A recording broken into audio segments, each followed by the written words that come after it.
Hello friends, कैसे हैं आप सब। तो आज हम पढ़ेंगे जियोग्राफी के क्वेश्चन। इसके पहले वाले लेक्चर में हम लोगों ने मॉडर्न हिस्ट्री का क्वेश्चन टोटली कंप्लीट कर दिया है। एनसीईआरटी और मिडाइवल भी कंप्लीट हो गया। तो चैनल के प्लेलिस्ट में जाकर एक बार आप लोग जरूर देखिए अगर आपको प्रीवियस ईयर क्वेश्चन का रिविजन करना है तो। और आज का क्वेश्चन है पहला कि निम्नलिखित में से किस सागर में दुनिया में सबसे अधिक लवणता है। तो मृत सागर में सबसे अधिक लवणता पाई जाती है। इसका आंसर ऑप्शन सी हो जाएगा। इसमें एक्सप्लेनेशन में दिया है कि जो सबसे अधिक लवणता मृत सागर में पाई जाती है 238 से लगभग 240% तक। और विश्व में सर्वाधिक पूछेगा तो तुर्की की वान झीलें 330 से 335% तक पाई जाती है। प्रश्न में 4 विकल्प दिया था, इसलिए मृत सागर सही होगा और ऑप्शन में वान झील रहता तो वान झील होता ऑप्शन सही। अगला क्वेश्चन है कि जो सर्वाधिक उत्तरी अक्षांश है दक्षिणी वाला, तो लंबाई सीमा कौन सी है। तो सर्वाधिक उत्तरी दक्षिणी अक्षांश लंबाई वाला सीमा रेखा चिल्ली है। इसका आंसर ऑप्शन बी हो जाएगा। इसका एक्सप्लेनेशन देखिएगा कि दिए गए विकल्पों में मुख्य भूमि के अक्षांश विस्तार की दृष्टि से सर्वाधिक उत्तरी दक्षिणी अक्षांशीय लंबाई वाला देश चिली है। अगला क्वेश्चन है कि निम्नलिखित में से किस देश में सर्वाधिक द्वीप है। तो इंडोनेशिया में सर्वाधिक द्वीप है। इसका आंसर ऑप्शन बी हो जाएगा। में दिया है कि द्वीपों की संख्या इंडोनेशिया में कितने द्वीप है। तो 17,508 द्वीप है। और फिलीपींस में तो 7,641 द्वीप है। और मालदीव में 11,092 है। और क्यूबा में 4195 है। तो इंडोनेशिया के हाइड्रो जो ओशनोग्राफिक विभाग है उसके अनुसार द्वीप समूह में लगभग 17,508 द्वीप है, जिसमें से 6,000 द्वीपों पर बसा हुआ है। अगला क्वेश्चन है कि निम्नलिखित में से कौन क्षेत्रफल में सबसे बड़ा है। जो क्षेत्रफल की दृष्टि से बोर्नियो बड़ा है। इसका आंसर ऑप्शन ए हो जाएगा। इसका एक्सप्लेनेशन दिया है कि दिए गए विकल्पों में बोर्नियो द्वीप का क्षेत्रफल सर्वाधिक है। कितना है तो 7,51,929 वर्ग किलोमीटर है। इसके बाद मेडागास्कर का कितना है तो 5,87,041 वर्ग किलोमीटर है। और सुमात्रा का कितना है तो 4,72,784 वर्ग किलोमीटर है। ग्रेट ब्रिटेन का क्षेत्रफल कितना है तो 2,09,331 वर्ग किलोमीटर है। तो इसको आप लोग फैक्चुअल चीज़ है, इसको याद कर लीजिएगा। अगला क्वेश्चन है कि विश्व का सबसे सर्द मानव निवास क्षेत्र आइकोमेन किस देश में है। तो वो एकम देश में रूस में है। इसका आंसर ऑप्शन बी हो जाएगा। इसका एक्सप्लेनेशन में दिया है कि विश्व का सबसे सर्द मानव निवास क्षेत्र ओयाकुन में रूस में है। यह रूस के शाखा याकुतिया गणराज्य में इंडिकरका नदी के तट पर स्थित एक ग्रामीण बस्ती है। अगला क्वेश्चन है निम्नलिखित में से कौन सा देश क्षेत्रफल की दृष्टि से सीमा रहित सबसे बड़ा देश है।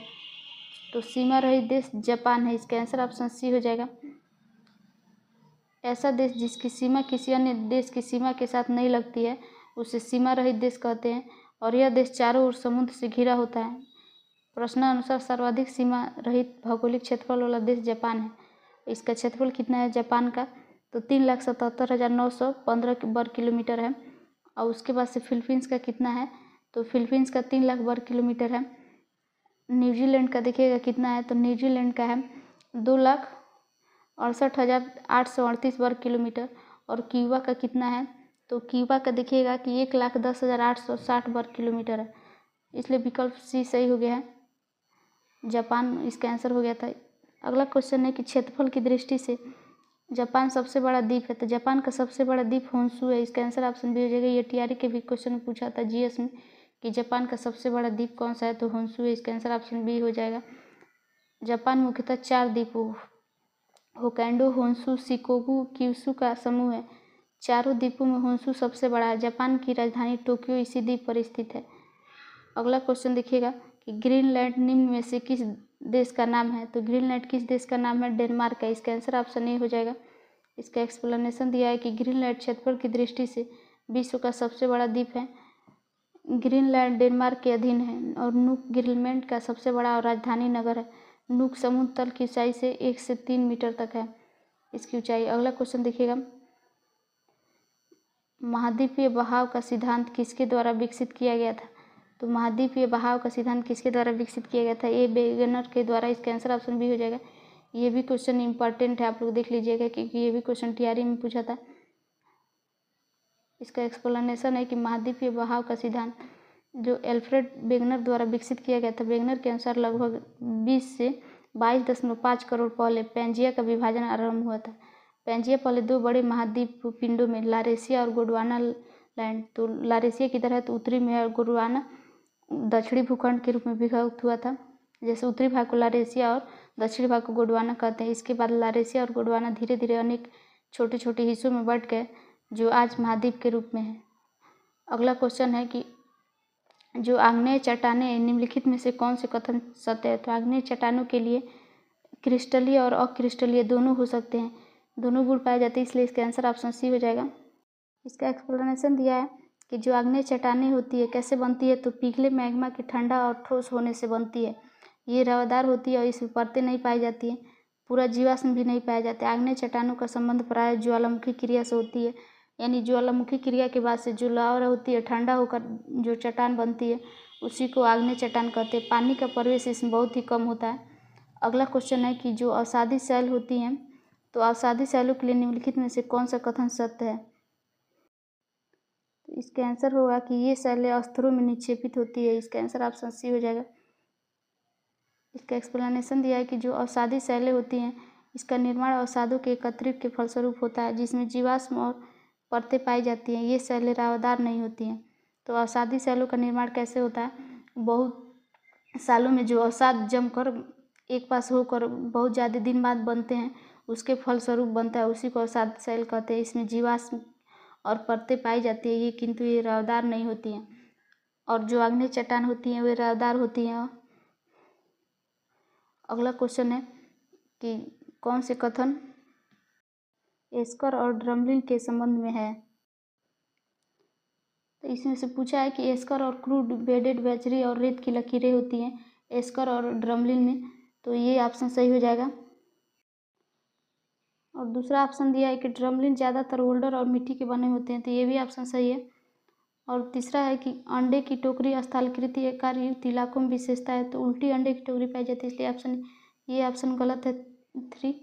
तो देखिएगा आगे ऑप्शन में क्या दिया है कि जबकि एस्कर ग्लेशियरों का जो धारा होता है वो निर्मित होता है और जो ड्रमलिन ग्लेशियर की क्रिया से उत्पन्न होती है, तो ये भी ऑप्शन सही है। तो इसका आंसर हो जाएगा बी 1, 2, 4, 3 गलत था। इसका एक्सप्लेनेशन देखिएगा कि जो ग्लेशियर होता है वह हिम के पिघलने से प्राप्त जलधराव और मलबा के निक्षेपण से निर्मित एस्कर लंबे संकरे और कटक होते हैं, जिनके किनारे त्रि ढाल वाले एस्कर होते हैं। एस्कर की संरचना बजरी, रेत और कंकड़ पत्थर द्वारा बनी होती है। हिमनद के निक्षेप द्वारा निर्मित स्थल रूपों में ड्रमलिन जो गुलासम होता है और मृत्तिका द्वारा निर्मित एक प्रकार के ढेर और टीले होते हैं, जिनका आकार उल्टी नौका या कटे हुए उल्टे अंडे के आकार के होता है। अंडे की टोकरी स्थलाकृत ड्रमलिन युक्त इलाकों की विशेषता है और जो ड्रमलिन ग्लेशियर की क्रिया से उत्पन्न होता है। अगला क्वेश्चन है माउंट एटना क्या है। तो माउंट एटना एक प्रकार की ज्वालामुखी है, इसका आंसर ऑप्शन सी हो जाएगा। यह इटली के सिसिली द्वीप पर स्थित होता है। देखिएगा माउंट एटना एक सक्रिय ज्वालामुखी है, इटली के सिसिली द्वीप पर पूर्वी तट पर स्थित है। इसकी सर्वोच्च ऊंचाई कितनी है, तो 3357 मीटर है। माउंट एटना की कितनी ऊंचाई है, तो 3357 मीटर। ये इटली के सिसिली द्वीप पर स्थित है। यह एक सक्रिय ज्वालामुखी है जो पूर्वी तट पर स्थित है। अगला क्वेश्चन है कि जो मैनुलोवा है वो किसका उदाहरण है। तो मैनुलोवा किसका उदाहरण है, सक्रिय ज्वालामुखी का। इसका आंसर ऑप्शन नहीं हो जाएगा। मैनुलोवा जो है हवाई द्वीप जो संयुक्त राज्य अमेरिका में स्थित है, यह एक सक्रिय ज्वालामुखी है। अगला क्वेश्चन है कि 2004 के हिंद महासागरीय भूकंप तथा उससे परिणामित सुनामी के संबंध में निम्नलिखित में से कौन सा कथन सही नहीं है। ऑप्शन ए है कि सुंडा खाई में भारतीय प्लेट के वर्मी प्लेट से अधगमन क्षेत्र में लगभग 1200 किलोमीटर भ्रंश रेखा का 15 मीटर तक खिसकाव होने के कारण इस भूकंप की उत्पत्ति हुई है, तो इसका आंसर ऑप्शन ए सही हो जाएगा। अगला ऑप्शन देखिए क्या दिया है कि जो परिणामी सुनामी होता है इंडोनेशिया के तट से अफ्रीका के पूर्वी तट तक अधिकेंद्र से लगभग 8500 किलोमीटर की दूरी पर घोर विध्वंस किया है, तो ये भी ऑप्शन सही हो जाएगा। आगे दिया है कि इसमें क्वेश्चन पूछा है कौन सा ऑप्शन गलत है। तो देखिएगा ऑप्शन सी दिया है कि वर्तमान अनुमान के अनुसार भूकंप जनित सुनामी ने समुद्र में डूब गई अनगिनत लाशों के अतिरिक्त 50 लाख से अधिक लोगों को मौत के घाट उतारा, तो ये ऑप्शन गलत हो जाएगा। ऑप्शन डी दिया है कि बांग्लादेश में बहुत से कम लोग हताहत हुए क्योंकि भूकंप के प्रभावित भ्रंश रेखा की जो दी की स्थिति है लगभग उत्तरी दक्षिणी होने से सुनामी लहरों की प्रबलतम शक्ति पूर्व पश्चिम दिशा में थी। तो ये ऑप्शन सही हो जाएगा। तो इसका आंसर सी हो जाएगा। इसमें पूछा था कि कौन सा ऑप्शन गलत है।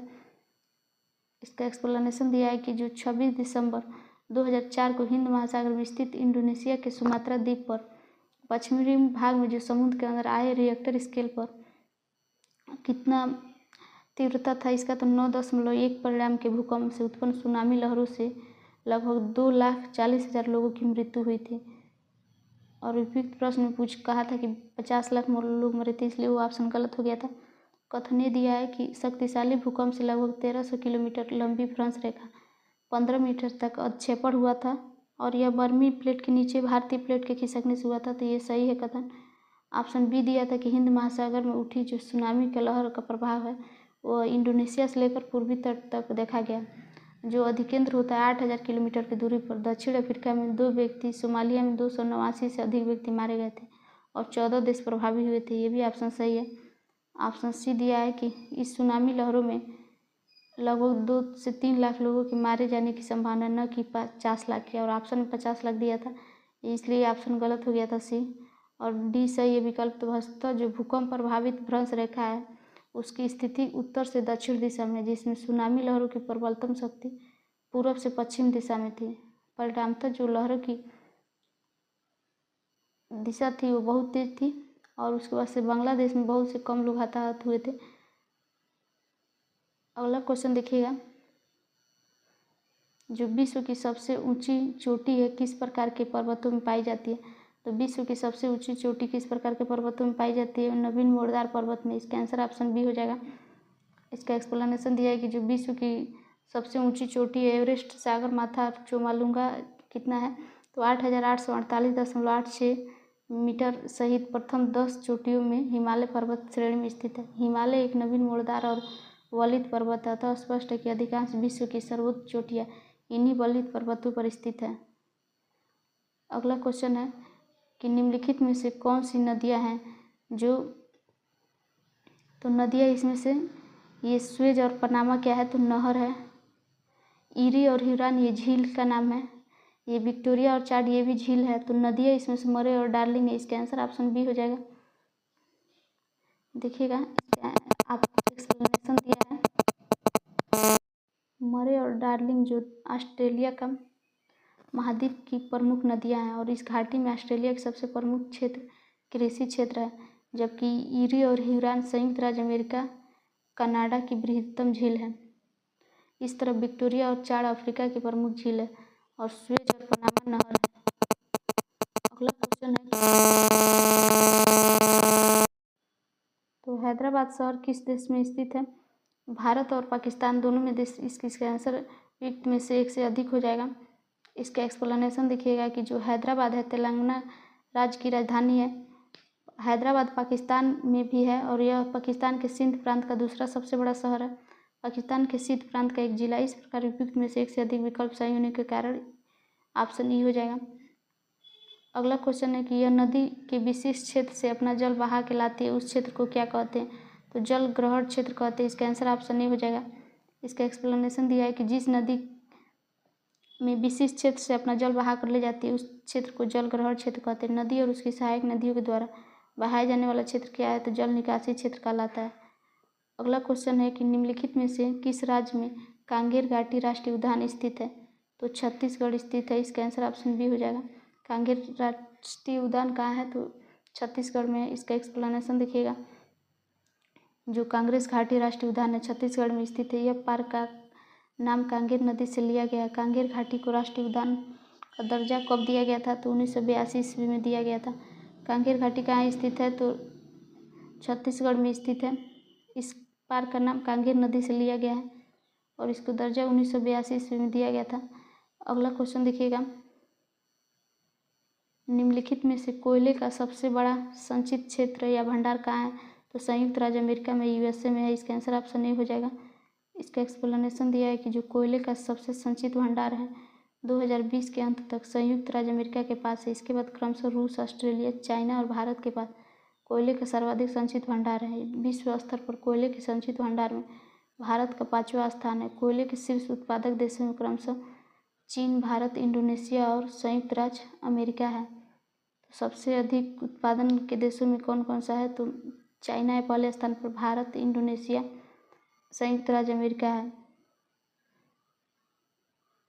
अगला क्वेश्चन है कि जो 2020 में गेहूं का सबसे बड़ा उत्पादक राज्य कौन सा है? तो चाइना है। इसका आंसर ऑप्शन डी हो जाएगा। चाइना 2020 में गेहूं का सबसे बड़ा उत्पादक था। इसका एक्सप्लेनेशन दिया है कि 2020 में गेहूं का सबसे बड़ा उत्पादक देश चाइना था। इसके बाद से क्रमशः भारत, रूस, संयुक्त राज्य अमेरिका, कनाडा का स्थान है। 2021 में चीन उत्पादन के शीर्ष पर था और इसके बाद से क्रमशः भारत, रूस, संयुक्त राज्य अमेरिका और फ्रांस का स्थान था। 2021 में गेहूं के उत्पादन में भारत दूसरे स्थान पर था। अगला क्वेश्चन है,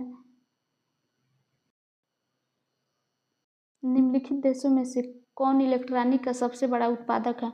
तो इलेक्ट्रॉनिक देश में सबसे बड़ा उत्पादन होता है किस देश में? तो चाइना में। इसका आंसर ऑप्शन सी हो जाएगा। इसका एक्सप्लेनेशन दिया है कि विश्व स्तर पर इलेक्ट्रॉनिक का सबसे बड़ा उत्पादक की श्रेणी में चाइना है। इसके बाद संयुक्त राज्य अमेरिका और जापान का स्थान है। अगला क्वेश्चन है कि विश्व का सबसे लंबी पर्वत श्रृंखला कौन है? तो एंडीज है। इसका आंसर ऑप्शन बी हो जाएगा। इसका एक्सप्लेनेशन देखिएगा आप लोग कि जो एंडीज पर्वत है दक्षिण अमेरिका की प्रमुख और विश्व की सबसे लंबी श्रेणी है, पर्वत श्रेणी है। और इसका लंबाई कितना है? तो 7000 से 8900 किलोमीटर लगभग विभिन्न प्रमाणिक स्रोतों से प्राप्त हुआ है। और रॉकीज पर्वत उत्तरी अमेरिका की वलित पर्वत है। इसकी लंबाई कितनी है? तो 4800 किलोमीटर है। और हिमालय पर्वत दक्षिण एशिया में भारत के उत्तरी सिरे पर स्थित है। इसकी लंबाई कितनी है? तो इसकी लंबाई है 2500 किलोमीटर। हिमालय की लंबाई 2500 किलोमीटर है, भारत के उत्तरी सीमा पर स्थित है। कोकोस प्लेट पूछा है कि कोकोस प्लेट किसके मध्य पाई जाती है? तो मध्य अमेरिका और प्रशांत प्लेट के मध्य। इसका आंसर ऑप्शन ए हो जाएगा। ये भी टीआरई एग्जाम में पूछा था, वेरी इंपॉर्टेंट कर लीजिएगा आप लोग, इसको याद कर लीजिएगा। मध्य अमेरिका और प्रशांत प्लेट, कोकोस प्लेट पश्चिम तट और प्रशांत प्लेट के मध्य पाई जाती है। अगला क्वेश्चन है कि जो संयुक्त राज्य अमेरिका है, रस्ट बाउल जो है किस प्रदेश से संबंधित है? तो संयुक्त राज्य अमेरिका का रस्ट बाउल ग्रेट लेक्स प्रदेश और पिट्सबर्ग से संबंधित है, इसलिए इसका आंसर ई हो जाएगा। उपयुक्त में से एक से अधिक। इसका एक्सप्लेनेशन दिया है कि जो रस्ट बाउल होता है या रस्ट बेल्ट संयुक्त राज्य अमेरिका का उत्तर पूर्वी क्षेत्र है। यहाँ लौह उत्पादन करने वाला आर्थिक क्षेत्र है। इसमें इलियनास, इंडियाना, मिशिगन और ओहियो और पेंसिल्वेनिया का क्षेत्र शामिल है। इसमें ग्रेट लेक्स प्रदेश और पीटर्सबर्ग आदि क्षेत्र शामिल है। एक से अधिक विकल्प सही है। अगला क्वेश्चन है कि जो नामीबिया तट है इसके साथ बहने वाली ठंडी जलधारा का क्या नाम है? तो बेगुला धारा नाम है। इसका आंसर ऑप्शन बी हो जाएगा। इसका एक्सप्लेनेशन दिया है कि जो नामीबिया के तट पे साथ जो बेंगुला ठंडी जलधारा बहती है उसके साथ अच्छे प्रभाव के कारण कलाहारी मरुस्थल के पश्चिमी तट का मौसम साल भर ठंडा और सुहावना रहता है। यह जलधारा महासागर से उत्पन्न होती है। अगला क्वेश्चन देखिएगा कि जो ब्राज़ील के पठार के पास स्थित मैदान है उसको क्या कहते हैं? तो कंपोस्ट कहते हैं। इसका आंसर ऑप्शन बी हो जाएगा। इसका एक्सप्लेनेशन दिया है कि ब्राज़ील के पठार के पास उष्णकटिबंधीय घास के मैदान कंपोस्ट पाए जाते हैं। कंपास जो होता है, कंपास नहीं पंपास शीतोष्ण घास के मैदान है जिनका विस्तार कहाँ से? अर्जेंटीना में है। और डाउन शीतोष्ण ऑस्ट्रेलिया में पाया जाता है घास के मैदान है। और वेल्स कहाँ के है? तो दक्षिण अफ्रीका में। तो ब्राज़ील के पठार के पास जो पाया जाता है कंपोस्ट पाए जाते हैं। और पंपास शीतोष्ण अर्जेंटीना में है और डाउन्स ऑस्ट्रेलिया में, वेल्स दक्षिण अफ्रीका में। अगला क्वेश्चन है कि किलिमंजारो क्या है? तो किलिमंजारो एक आग्नेयगिरी है। इसका आंसर ऑप्शन ए हो जाएगा। किलिमंजारो पर्वत तंजानिया के उत्तर पूर्वी भाग पर स्थित है। और किलिमंजारो होता है 3 मुख्य शंखों में माउंट किबो के सर्वोच्च शिखर चोटी का जो होता है पहले नाम का कैंसर विल्हेम स्पीड है था और अब ये आग्नेय या ज्वालामुखी पर्वत है। अगला क्वेश्चन है कि जो गोभी का मरुस्थल होता है वो कहाँ पे है? तो चीन में है। चीन या जिसे चाइना कहते हैं। गोभी का मरुस्थल उत्तरी चीन और दक्षिण मंगोलिया में स्थित एक विशाल मरुस्थल है। अगला क्वेश्चन है कि जोहान्सबर्ग विख्यात है। तो जोहान्सबर्ग किसके लिए विख्यात है? स्वर्ण खनन के लिए। इसका आंसर ऑप्शन ए हो जाएगा। इसका एक्सप्लेनेशन दिया है कि जोहान्सबर्ग होता है दक्षिण अफ्रीका के गैंगटन प्रांत की प्रोविंशियल राजधानी है। यह सोना और हीरा खनन के लिए विश्व प्रसिद्ध है। अगला क्वेश्चन है कि एक स्थलबद्ध देश होता है, कौन सा है? तो हंगरी है। इसका आंसर ऑप्शन बी हो जाएगा। इसका एक्सप्लेनेशन देखिएगा कि जो हंगरी होता है स्थलरूप देश है, जो यूक्रेन, रोमानिया और सर्बिया, क्रोएशिया और स्लोवानिया, ऑस्ट्रिया और स्लोवाकिया से घिरा हुआ है। बेल्जियम की सीमा उत्तरी सागर से और रोमानिया और यूक्रेन की सीमा काला सागर से मिलती है। तो फ्रेंड्स, हम लोग आगे क्वेश्चन कल के लेक्चर में डिस्कस करेंगे। अगर आप TRE 4 एग्जाम की तैयारी कर रहे हैं तो इस चैनल से बने रहिए, सारे प्रीवियस ईयर कराए जाएंगे।